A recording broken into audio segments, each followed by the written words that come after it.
deuxième rencontre avec Akou.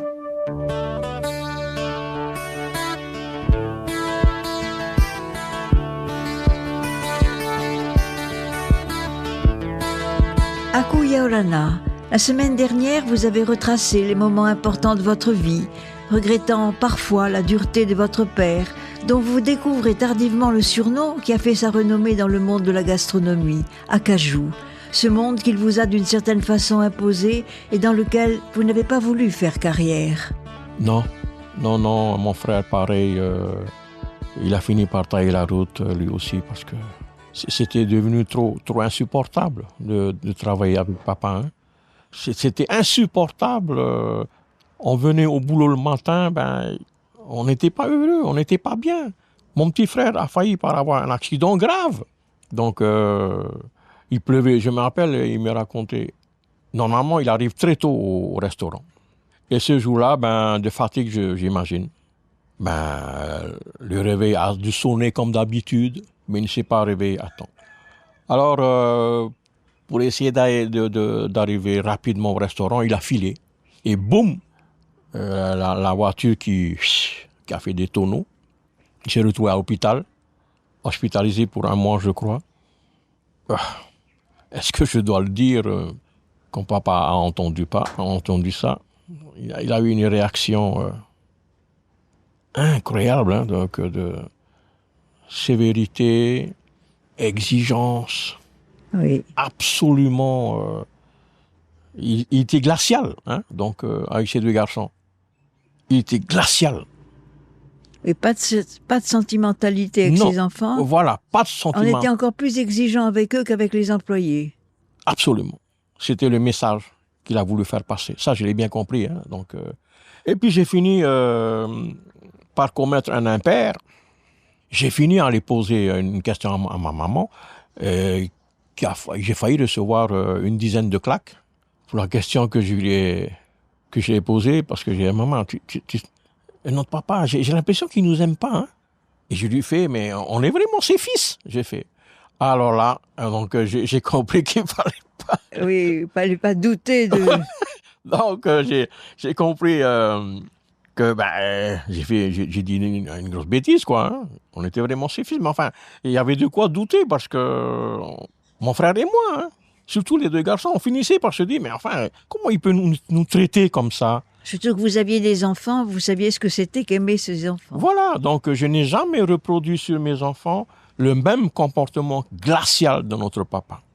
Papa a mis un mur si haut, tellement haut, qu'on a failli, qu'on a fini par se séparer, quoi. Donc, à un moment donné, j'avais perdu, avec la Toulonnaise, elle ne pouvait plus supporter cette vie-là. Donc, je bossais comme un dur avec papa. J'arrivais à la maison 24 heures. Boum, 3 heures plus tard, se relever. Boum, départ au restaurant. Oui. Mon épouse ne me voyait jamais. Donc, on comprend. Elle a failli par dire, écoute, 3 mois plus tard, 4 mois plus tard, je crois, après notre retour de Toulon, elle me fait, écoute, il vaut mieux qu'on rentre. Ton papa est trop, hein. Bon, tu vois pas qu'il te traite comme un esclave, là? Hein, donc, trop intransigeant. Voilà, donc non, je supporte plus. Tu veux rester près de ton papa? Tu restes près de lui. Moi, je m'en vais. Je prends mon garçon et je rentre. Ah, n'oublie pas, elle me fait au passage, tu as toujours ton boulot à l'Arsenal, là-bas. Hein? À Toulon. À Toulon, hein, qui est en disponibilité. Hein, oui. Voilà, donc, ils ont prolongé, je crois, je ne sais pas s'ils ont prolongé mon contrat de 2 ans. 1 an de disponibilité. Elle est donc rentrée. Et Vous aviez repris la musique un peu pendant votre séjour à Tahiti? Non, pas tout de suite. J'étais toujours avec papa dans les restos. Et puis, arrive le moment où, le clash. On ne pouvait plus vivre comme ça. Donc, on a divorcé tous les 2 de ma femme toulonnaise à l'amiable. Hein. Donc, il n'y a pas eu d'engueulade, il n'y a pas eu de. Elle a gardé notre fils qui avait donc 4 ans et quelques mois à l'époque, 5 ans. Et puis elle a gardé notre fiston que je n'ai pas revu depuis plus de 40 ans, je crois. Et vous n'êtes pas retourné à Toulon alors? Non. Elle est repartie toute seule. Voilà, elle est repartie toute seule, donc avec notre Ça a fils. dû être un déchirement pour vous. Oui, parce que j'étais partagé entre rester auprès de mon papa, et puis ça faisait à peine 4 mois que j'étais avec lui au restaurant, hein, donc quand on est revenu. 4 mois plus tard, donc ma femme repart chez elle à Toulon. Je suis resté près de mon papa, et pour moi c'était un devoir à ce moment-là de rester près du papa. Donc mon petit frère pareil, donc il a lâché son boulot de l'armée, donc à Roué là-bas. Donc il avait un bon boulot lui aussi, et il a tout lâché, comme moi. Donc j'ai lâché mon boulot de l'Arsenal de Toulon, mon frère Donc par devoir, vous êtes resté voilà, avec tous les votre... deux, par devoir au début. Et puis les mois ont passé, les années ont passé là. Oh là là, très vite, on a senti la sévérité de notre papa, hein. Et on a continué malgré tout pendant quelques temps encore. Et puis, Vous étiez payé normalement? Normalement, pas vraiment normalement. J'avais en même temps aussi mon imprimerie que je faisais tourner moi-même. Donc j'avais les deux, quoi. Qu'est-ce que vous faisiez à l'imprimerie? J'avais une petite imprimerie. Donc j'imprimais un peu de tout, des factures, des bons de commande, des cartes de mariage, des cartes Vous de avez visite. donc une activité parallèle. Voilà, que j'avais confié à mon directeur de l'époque, c'était un copain. Et ça a tenu 7 ans. Hein. Donc j'étais partagé entre le restaurant à Cajou. Vous arriviez à mener les deux de front? Voilà, et puis ce qui devait arriver est arrivé. Donc je n'arrivais plus à faire les deux. Et puis je me suis dit, s'il faut que je me fatigue au travail, autant que ce soit pour mon imprimerie. Je sentais qu'avec papa, ça ne pouvait qu'empirer. C'était sans Et avenir. voilà. Et entre-temps, il y a eu les restaurants du marché, il y a eu le restaurant de Princineuil, il y a eu le restaurant Oui. Punavia, hein, donc 4 restaurants à Cajou. Je faisais de temps en temps le marché à Punavia. C'était devenu un cauchemar. Donc, et papa, avec ses 4 restaurants, Oui, c'était trop. il fallait une gestion. On était tous des bosseurs, mais pas gestionnaires vraiment, honnêtement. Il aurait fallu confier la comptabilité à un expert comptable. J'en avais parlé à papa, qu'il fallait remettre cette affaire entre les mains d'un expert comptable. Il n'a pas... Il me fait, oui, mais si on remet ça entre les mains d'un expert comptable, papa, il nous aurait sûrement conseillé, avec ces 4 restaurants, de se mettre en société. Et si on se met en société, papa, toi-même, tu serais obligé de te faire un salaire. Oui. Ah bon? Ben oui, société, hein.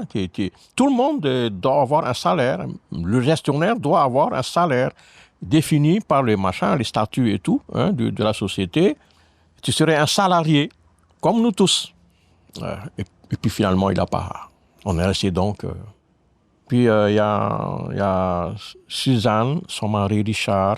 C'est eux deux qui sont occupés du restaurant à Cajou de Princineuil. C'était pas une mince affaire, hein? 4 restaurants à Cajou, quand on sait que la gestion a été catastrophique.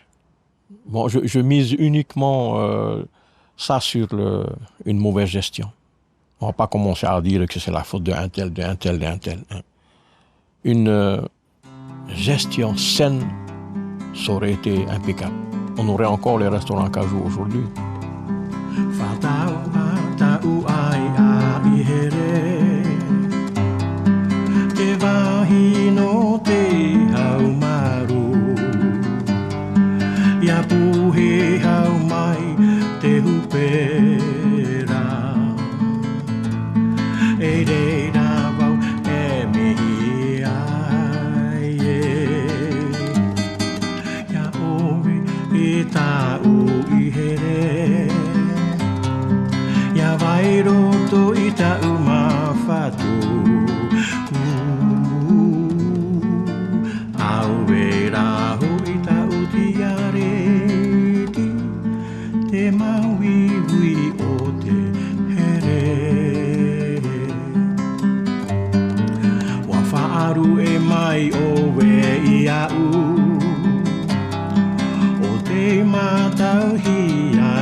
I te maupori ia toa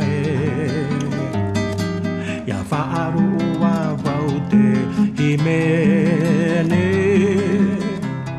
a te mau o wari e o toa wau ia oe e ore roa ue e mo e ia ue e ore roa ue e mo e ia ue. Voilà, donc en ayant quitté les restaurants Cajou, bon, mon frère et moi, on a fait des plats emportés, donc qu'on vendait, quoi. Hein. À l'époque, il n'y avait pas encore beaucoup de vendeurs de machins, plats emportés, on livrait nous-mêmes. Et puis c'est mon frère qui a persisté. Vous avez été les premiers à lancer ça, je crois. À l'époque, oui. Et puis, mais ça a été vite. Il y en a eu des centaines. Oui, après. tout de suite, ça a été... Aujourd'hui, il y en a des centaines hein, qui vendent des plats emportés à livrer. Hein. Donc, par la force des choses. Hein. Et puis, mon frère est parti vivre dans les Tuamotu. Il a monté un petit restaurant, je crois, à lui, là-bas. Où ça, alors? Je ne sais plus, c'était à Rangiroa, je crois. Un petit restaurant à lui. Donc, il est resté dans la cuisine. Voilà, lui, il est vraiment resté dans la cuisine. Donc...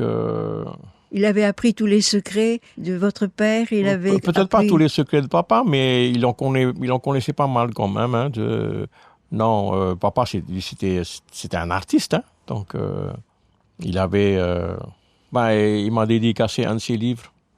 Papa m'a dédicacé un de ses livres. Vous étiez bon cuisinier vous-même? Non, quand on était avec papa, non. Papa était au fourneau. Et ses aides cuistots à côté de lui.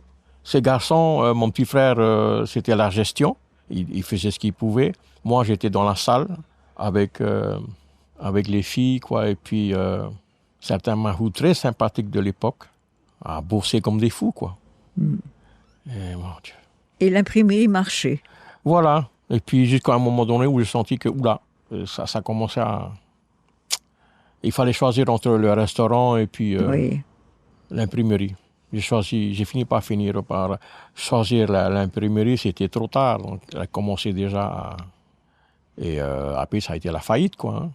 J'avais, entre-temps, déjà quitté papa. Mon petit frère avait fait pareil. Et voilà. Et puis papa, donc, après la fermeture du restaurant Cajou, il a remonté le Bougainville, à la poste, vous savez. Oui, je me souviens. Voilà. Là aussi... vous savez, j'ai une drôle de famille, hein, à Cajou. Hein. Je me rappelle encore toutes ces années. Ça a été des sacrées années d'apprentissage sur la vie en général, sur les comportements professionnels. Que papa, il avait une façon à lui d'éduquer ses deux garçons. À la dure. Mais alors... À la très dure. À la très dure. Ce qui fait qu'on avait beau faire, on avait toujours l'impression de ne jamais suffisamment faire. Papa n'était jamais... Jamais satisfait. Jamais satisfait. D'ailleurs, je vais vous dire, Michel, la seule fois où j'ai reçu un petit compliment de papa, c'était il y a 7 mois, avant qu'il s'en aille. Quand je lui ai joué du classique, quand j'ai chanté pour lui, et là, il me fait, oh ben ça alors, mais avec une voix, hein, on sent bien la personne de plus en plus fatiguée. Mais, tu m'as pas dit que tu savais si bien jouer à la guitare. Et en plus, tu chantes bien. C'est bien, il me fait. Quand j'y pense, vous vous rendez compte, je vais bientôt avoir 69 ans, Michel. Ça a été le seul compliment de mon papa. C'était le seul compliment. Et je l'ai eu vraiment à moi tout seul pendant les 7 derniers mois de sa vie. À faire son chauffeur du mardi au vendredi. Mon papa a été tout seul pour moi pendant ces moments-là. Mais hélas, malheureusement, papa ne pouvait pas parler trop longtemps. Il s'essoufflait. Donc, on ne parlait pratiquement jamais. On quittait la maison, là.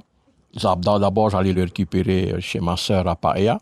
Et avant de faire tout le tour de l'île, on s'arrêtait ici, je venais chercher quelque chose dans la maison, on repartait et hop, et c'était parti pour le tour de l'île. D'abord, il voulait que je l'amène à Chopo. Après Chopo, je l'amenais à Totira. Ensuite, le tour de l'île. Rarement on discutait. Hein. Papa était donc assis à côté de moi. Il regardait dehors. Il ne voyait pas que je le regardais. Il mettait un peu sa tête un peu à côté de la vitre de la porte et il faisait ça. Il se coiffait. Il se coiffait et satisfait, mais il regardait dehors. Il disait pratiquement rien. Parfois, c'est mes sœurs qui faisaient le chauffeur. Françoise aussi, quand elle venait, Françoise et Maïré venaient 2 mois pendant presque chaque année peut-être, passer du temps avec papa. Il était très fier de ses filles. Oui. Oui. Ça oui, c'est extraordinaire comme il était fier de ses 3 filles. Et il vous remerciait quand même quand vous le promeniez comme ça? Jamais. Jamais. Jamais. Je suppose que c'est dû à son comportement. Il est comme ça, quoi. Hein? Donc, on s'occupait de notre papa et puis voilà. Bon, quoi. Une fois le tour de l'île, boum, terminé. Retour à la maison à Paella. Il était quelle heure? 13h. Et je m'apprête à rentrer chez moi. Et il faisait hey, Edgar, où est-ce que tu vas comme ça? Papa, je rentre. Non, on repart. Je vais pas rester à la maison. Allez, on repart. Balade. Encore une fois. Ça lui faisait donc parfois 2 balades dans la journée. Et me revoilà repartir avec papa pour pas forcément le tour de l'île. Hein. Dans ce cas-là, on allait faire le tour de papeete, hein, on traînait un peu dans les rues. Sortir un peu. Voilà, on allait au marché, des fois on s'arrêtait. Et il voulait manger. Vous êtes conduit en bon fils. Si on veut. Donc, enfin, je vous le dis, hein, j'ai eu pour moi tout seul pendant 7 mois, 4 jours sur 7, de balader mon papa. Bien sûr, de ce moment-là, c'était, oh là là, j'étais heureux, quoi. Hein. Bien qu'on n'avait pas trop de discussions. Mais parfois, quand on avait des discussions, ça pouvait durer 1 heure. Je suppose qu'à ce moment-là, papa était en forme. Hein, donc, Et comment il a pris le fait que vous le quittiez à un moment donné vous avez quitté les restaurants? Oui. Comment il a pris ça? Non, c'était lui qui était venu entre parenthèses, licencier. Donc, il était venu me voir. J'étais tellement préoccupé par mon imprimerie et tout. J'en étais malade, je pensais à comment faire pour les dettes, et patati et patata. Et papa a fini par remarquer que vous n'étiez plus... Voilà, j'étais là sans être là. Oui. Et un jour, il s'est pointé au restaurant Cajou du marché. Il me fait, écoute, je comprends que... Mais je veux pas que mes clients te retrouvent comme ça tous les jours, là, hein, avec une tête comme ça, là. Non. Mais il vaut mieux que tu arrêtes là. Hein. Occupe-toi d'essayer de remettre sur pied ton imprimerie. On verra après. Ben, le verra après ne s'est jamais présenté. Oui. Ça a été terminé, fini. Mais c'est bien, il avait senti quand même que vous aviez des soucis. Oui. Et il ne voulait pas en ajouter d'autres Bon, je suppose que c'était là. C'était son souci à lui, quoi, hein, de ne pas me rajouter encore. Allez. Donc, mais il a failli commettre une faute de tendresse à ce moment-là. J'ai senti dans sa voix. Tiens, il est en train de s'attendrir tout en me licenciant. Donc, ils me rendent des services, en fait. Oui. T'occupes plus des restaurants Cajou, essaie de remonter ta boîte, et puis voilà.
voilà, des années plus tard, il y a dans 7 mois de ça, quand Hey, papa, on n'a jamais...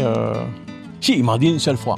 Ah, si tu m'avais écouté, aujourd'hui, tu serais en costume cravate. Il me fait. Donc, il avait essayé de me faire de la politique dans les réunions de Robert Tonsot et compagnie, là. Mais ça a duré 1 heure. Hein. Bon, je ne vais pas en rajouter là, mais dans la politique, il faut avoir des comportements, à mon avis, très respectueux. J'ai eu ce jour-là une démonstration d'attitude. Non, faire la politique dans ces conditions-là. À moins d'être soi-même un prédateur, hein, équipé des canons, des balles de fusil, hein, donc entre parenthèses, quoi. Hein, et se battre d'égal à égal avec les autres. Oui, papa m'avait confié une fois qu'il aurait aimé faire la politique. Il me fait, gars, tu crois que j'aurais été un bon politicien? À mon avis, papa, oui. D'ailleurs, tu aurais fait un très bon conseiller. D'ailleurs, papa, tu te rappelles de Atta et les autres, à qui, à mon avis, tu donnais des conseils? Ça aurait été le moment, peut-être. Ah oui, mais votre maman n'était pas d'accord. Elle voulait pas que je fasse la politique. Mais alors, je voulais faire la politique, moi. Maman n'était pas d'accord, papa. Mais papa, tu aurais pu passer outre. Ah non, alors là, votre maman, elle m'aurait massacré, hein. Je sais pas. Mais tu aurais été un homme, un bon politicien peut-être. Mais papa, tu es un homme honnête. D'ailleurs, tu es reconnu comme étant quelqu'un de très intègre. Mm-hmm. Franchement, papa, tu te vois faire la politique avec un comportement pareil, où tu vas passer ton temps à dire la vérité, toute la vérité à tous ces gens-là. Tu vas pas rester longtemps, hein. Oui. Tu crois. C'est ce que je pense, papa. Ils vont te voir arriver au début très fier, très content. Dès le moment où tu vas commencer à taper sur la table, à dire toute la vérité, rien que la vérité. Ça va pas aller. À mon avis, papa, tu vas être éjecté vite fait de l'Assemblée. Tu crois? Papa, je crois pas, j'en suis certain. Tu peux pas aller avec un comportement intègre pareil. Bon, bref. Il y a seulement des politiciens honnêtes qui font tout ce qu'ils peuvent.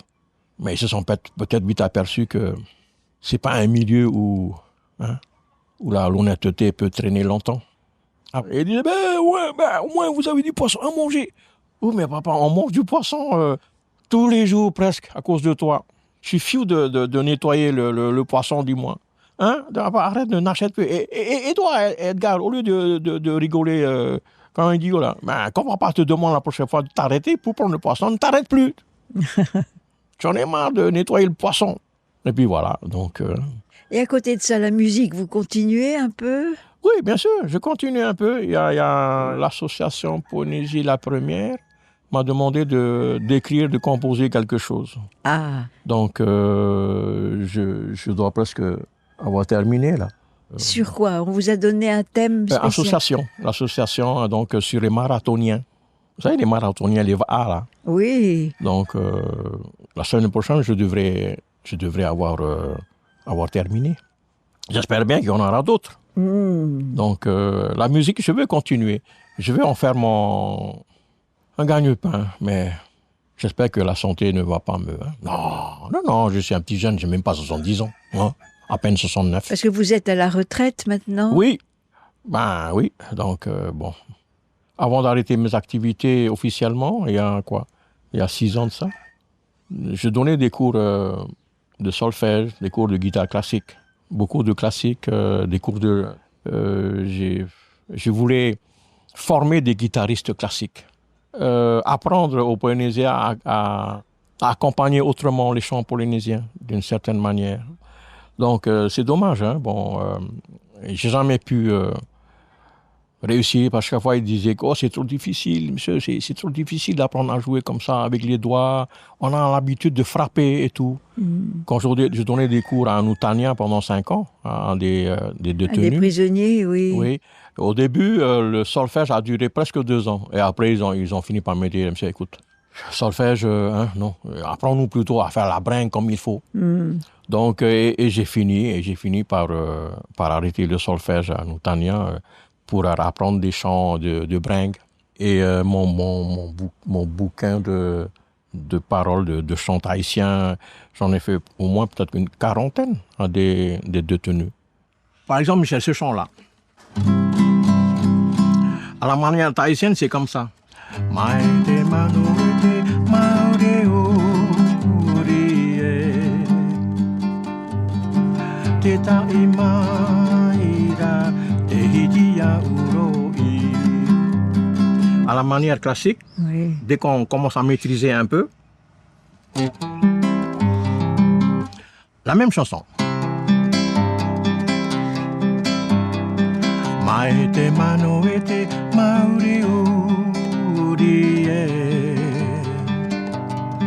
Te ta'i maira te hitia uroi Te wha'i te mai aue aue E wareva te herehia e au E wariro wariro aue E wariro te here apie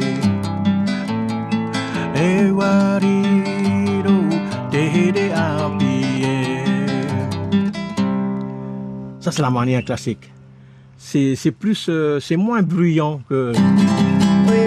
Vous voyez ce que je veux dire? C'est plus mélodieux, c'est plus doux. C'est plus doux, hein? C'est moins agressif. Oui. C'est ce que j'ai toujours voulu apprendre aux détenus, mais ils trouvaient tous trop compliqué. Et ce qui fait que j'ai jamais pu leur transmettre cette façon de jouer, d'accompagner. J'aurais tellement aimé. C'est magnifique cette façon de jouer. Ça aussi, c'est un de mes grands regrets de ne pas pouvoir. Si je devais reprendre des cours, redonner des cours, j'insisterais peut-être davantage. Oui, cet aspect-là, oui. Iteho e taime, haumaru te tuira po. Wafa'arero te hoe kiare. Me tua here ono aue hoie. Wamo e hoi o ta'u here itie. Atira no watura ta'u hoa here.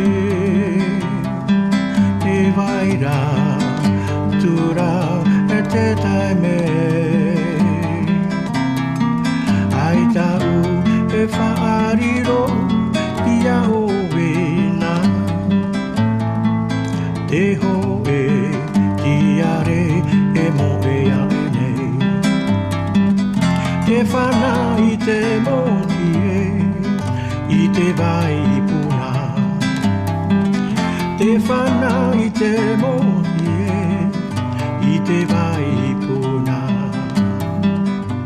E miritie e piri ona ove. No to whenua no te tuwa aiwi no mama nue ono no ano a no to ai a te whana i te motie i te vai puna. Te whana i te motie i te vai puna. Et vous avez composé vous-même? Pas des chants, oui, une cinquantaine de chants, mais je ne retrouve plus mon cahier. Oh. Donc, je ne retrouve plus mon cahier. Mon épouse est en train de chercher où est-ce que j'ai pu mettre ce cahier-là, tout en me disant, j'espère que je n'ai pas prêté à un de mes élèves. Voilà, oui. Et boum, si jamais ça serait parti comme ça, non, je ne crois pas. Donc, j'ai composé une centaine de morceaux pour les guitaristes solistes, hein, donc, que je veux pouvoir éditer un jour. de Et commercialiser. vous jouez en solo ou vous jouez En solo, toujours en solo. C'est des morceaux qui ont été écrits pour jouer en solo. Bien sûr, rien n'empêche un orchestre de, hop là, d'être autour. Hein. C'est bien, vous avez plein de projets. Oui, oui, j'ai plein de projets pour les 60 ans à venir, puisque j'ai encore 60 ans de vie à venir. Hein. Donc, Exactement. J'en ai encore plein de projets. Hein. Donc j'en ai plein la valise, Michel. Plein. Il faut que je retrouve absolument mon cahier avec mes chansons que j'ai écrites. Je les ai mis en machin. Hein. Vous voyez?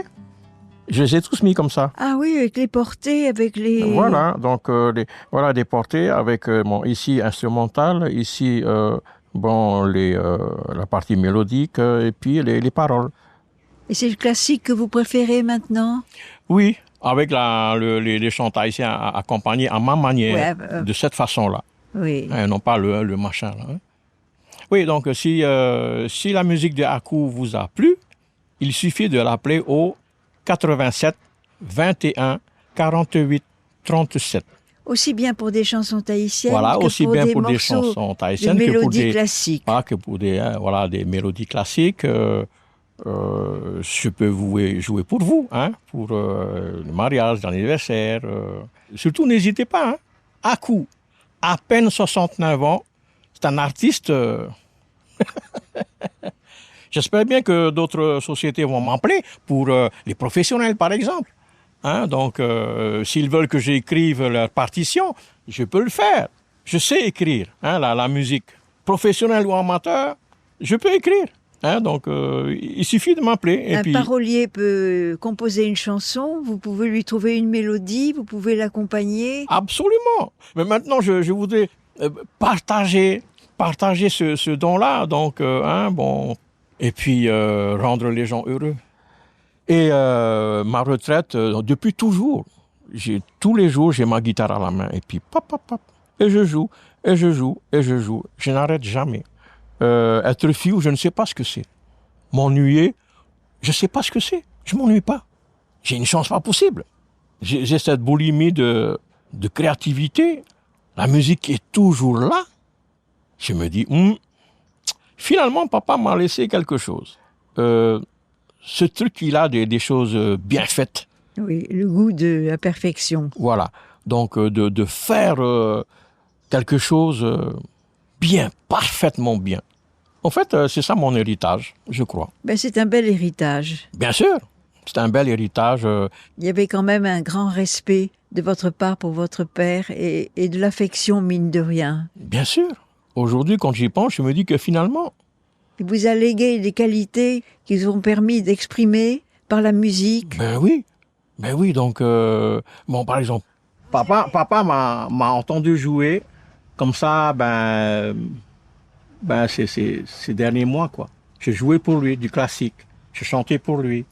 Donc, c'était la première fois, qu'il écoutait son garçon jouer comme ça. Peut-être qu'il s'est dit que je jouais que de la bringue et rien d'autre. Hein? Mais je joue la bringue différemment. C'était une découverte pour lui. Oui, pour papa, oui. Quand j'ai joué des morceaux classiques, des chants haïtiens à ma manière, il est resté un petit moment comme ça, on dirait qu'il n'en revenait pas, quoi. Il m'imaginait sur ma guitare électrique en train de faire des... Oui. Hein? Ça, je l'ai fait à une époque. Hein? Il y a déjà un petit moment ça. Mais après, c'est le classique qui a pris le dessus. Mais ça, quand ils m'ont entendu jouer comme ça, elles me font, mais Frangin, on ne savait pas que tu jouais comme ça. Ben oui. Et je joue beaucoup de classiques. J'en ai tellement. Et puis j'ai envie en partageant avec des autres. Est-ce que je vais trouver des élèves suffisamment intéressés, je veux dire, surtout patients, hein? On ne peut pas jouer comme ça, hop là. Un bon matin, je me lève le dimanche, je sais jouer. Hein? Il faut des années de machin pour pouvoir jouer les doigts et lire la partition en même temps. Ça ne peut pas se faire comme ça. J'ai beau essayer de faire comprendre, mais on dirait que, aujourd'hui, beaucoup voudraient devenir des champions de surf en trouvant la mer trop froide, trop chaude. Hein? Pas aujourd'hui, demain, ainsi de suite. Hein? Donc... il faut une rigueur. Comme papa avait pour sa cuisine, il était très... Quand je le voyais faire ces trucs, Il y a rien qui le déconcentré dans ce qu'il faisait. Hein. Il était dans son plat, si on peut dire. Donc, cette rigueur, cette passion que j'ai à la musique, ça ne peut venir que de papa. Je ne vois pas comment. Aucune de mes sœurs, mon frère, des cousins, des cousines, ma connaissance ne joue du classique. Pas à ma connaissance.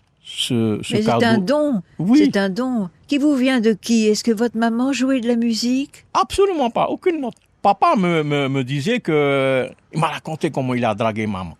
C'était à Réater, bien sûr. Ils avaient à peine tous les deux, peut-être même pas 20 ans, tous les deux, j'étais jeune. Pour draguer ma maman, il a été jusqu'à lui jouer une sérénade avec sa guitare. Papa. Il jouait de la guitare? Oui, papa jouait de la guitare. Peut-être pas à ma façon, à ma manière, à manière taïskienne. Donc c'est comme ça qu'il a touché le cœur de ma maman. Donc, maman, il s'est fait avoir comme ça. Hein? Bon, donc, et puis, 3 semaines avant que papa nous quitte, il m'a chanté sa chanson préférée. Je ne l'ai jamais entendu chanter, mon papa. Jamais de la vie. Il m'a chanté quoi déjà? J'attendrai le jour et la nuit, j'attendrai toujours. J'étais en train de conduire. Et puis, papa, c'est ta chanson préférée? Oui, c'est ma chanson préférée. Donc, j'attendrai le jour et la nuit, j'attendrai toujours. C'est comme ça qu'il me l'a chanté. Et il me disait que c'était sa chanson préférée. Chant qui a séduit votre maman? Je suppose, d'après la façon que papa me racontait, quoi. Ouais, j'attendrai le jour. Avec sa petite voix de... Oui, un peu cassée qu'il avait à la fin de sa vie, oui. Oui, mais alors là, ça m'a touché, ça m'a bouleversé. C'était donc la première fois que mon papa m'entendait jouer la guitare classique et la guitare d'une certaine manière. Et c'était la première fois que j'entendais mon papa chanter. C'est pas n'importe quelle chanson. Non. J'attendrai le jour et la nuit. J'attendrai toujours ton retour. Oh, il me semble que papa a chanté ce chant jusqu'à la fin. Un peu fatigué quand il a chanté, mais c'était un moment pour moi extraordinaire. Bouleversant même. Hein. Et puis quand même, papa m'a pris la tête un jour. À peu près, un mois avant qu'il s'en aille. C'est toujours ce truc qu'il a dans sa tête, la perfection, une mémoire extraordinaire. À ce jour-là, je l'ai ramené à la maison, après notre balade. Suzanne, ma petite sœur, m'avait dit, écoute, n'oublie pas les fleurs, d'aller récupérer les fleurs avec Tati Apoun. C'est une des sœurs de mon papa, qui n'était pas très loin d'ailleurs. Mais au lieu d'aller tout droit chez Tati Apoun récupérer donc les fleurs, je mets le clignotant pour retourner et ramener papa un peu. Mais qu'est-ce que tu fais? Papa, on rentre. Mais les fleurs, t'as déjà oublié? Eh ben dis donc, t'as pas beaucoup de mémoire. Hein? Alors là, j'ai pété les plombs. Pour la première fois de ma vie, j'ai osé engueuler mon papa. Évidemment, j'ai eu le temps de continuer tout droit, aller chercher récupérer les fleurs chez Tati Apoun. Mais j'ai pété les plombs ce jour-là, Michel. J'ai tout lâché sur papa. J'ai tout lâché.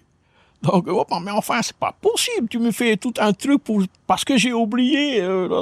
J'ai crié, je lui ai crié dessus. Donc, papa ne disait rien. Vous avez vidé votre cœur. Oui, je lui ai tout vidé. Aujourd'hui, je me dis, mince, j'espère que ça n'a pas hâté c'est pas ça qui a hâté son décès, quoi. Hein. J'espère que non. Non. Donc, c'est la première fois que mon papa entend son fiston, son aîné, l'engueuler, lui crier dessus. Se révolter, ne plus accepter les reproches. Voilà. Donc, j'ai refusé. Alors là, j'ai explosé. J'ai dit à papa tout ce que je pensais. Donc, de l'époque du restaurant, où il m'engueulait pour un oui, pour un non. Mon petit frère, patati et patata. Est-ce que tu sais le sacrifice que ta fille fait pour toi depuis toutes ces années? Je parle de Suzanne et de son mari Richard. est-ce que tu sais que, enfin, bref, hein, des tas de sacrifices, quoi, pour veiller sur toi, patati, patata, et à cause simplement d'un clignotant, hein, tu me parles d'une mémoire. Ça veut dire que papa, lui, il a conservé une mémoire extraordinaire. Et Ça l'a peut-être fait réfléchir. Ah ben, j'ai pété les plombs. Et papa m'a toujours dit, il y a plein de premières fois dans cette... hein, papa m'a toujours dit, à l'époque, il était encore bien portant, il avait à peine la quarantaine, cinquantaine. Edgar, il m'avait vu un jour en train de chialer, quoi, à cause d'un truc malheureux. Il vient me voir et il fait, pourquoi tu pleures? Non, pas parce que... Sache qu'un homme ne pleure pas. Seuls les faibles pleurent. Il me fait ça. Ben, des années plus tard, après notre engueulade en bagnole, arrivé à la maison, il se met à... Je voyais bien qu'il pleurait un peu. Ses larmes ne coulaient pas, il n'en avait plus. Oui. Tout était sec, hein, à 89 ans quand même. Il me demande pardon. C'est vrai, hein? Oh, c'est beau. Donc, pour la première fois, mon papa, il m'entendait chanter et jouer du classique. Pour la première fois, j'entendais mon papa chanter. Pour la première fois, j'ose enfin engueuler à Cajou, mon papa. Et pour la première fois, voilà que papa se met à pleurer sur son lit. Il ne sanglotait pas, mais je voyais l'émotion, quoi. Hein. Donc, il me demande pardon. Ça fait 4 premières fois, en si peu de temps. Je vous assure, Michel, hein, c'est des moments qui... Des moments qui bouleversent, mais oui, qui bouleversent une vie. Hein. Moi, à 69 ans à peine, ces 4 premières fois m'ont bouleversé carrément pour le restant de mes jours, puisque je vais vivre jusqu'à 180 ans. Enfin, il y avait un dialogue entre le père et le fils. Oui. Alors, il me fait asseoir à côté de son lit. Et il se met à me parler. Donc, pour tout ce que je t'ai fait, tu sais, c'était pas pour te blesser. Hein, donc, je savais pas que je te blessais en t'engueulant comme ça. Je savais pas que tu en souffrais autant. Eh oui, papa. Tu te rappelles-toi, papa, hein? Je n'ai jamais osé te crier dessus demain. Ben voilà. Tu vas bientôt t'en aller. Pour la première fois, je t'engueule. Je te crie pas dessus, je t'engueule. Pour tout ce que tu m'as fait, patati et patata. Et me demande pardon. Écoute, on oublie ça. Hein, on oublie ça. Allez, joue-moi quelque chose, patati, patata. D'ailleurs, j'ai même écrit un morceau pour papa. Je vous le joue. Je l'ai titré d'ailleurs Mon papa. Mon papa à Cajou. Bon, j'espère que je ne vais pas être machin par les émotions quand même.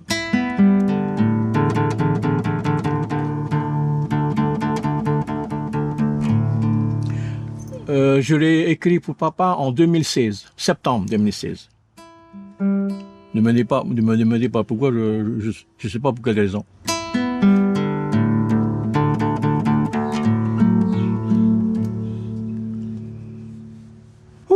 Bon, papa, c'est pour toi, hein. Et pour Michel de Chazot, bien sûr.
C'était pour mon papa, à Cajou.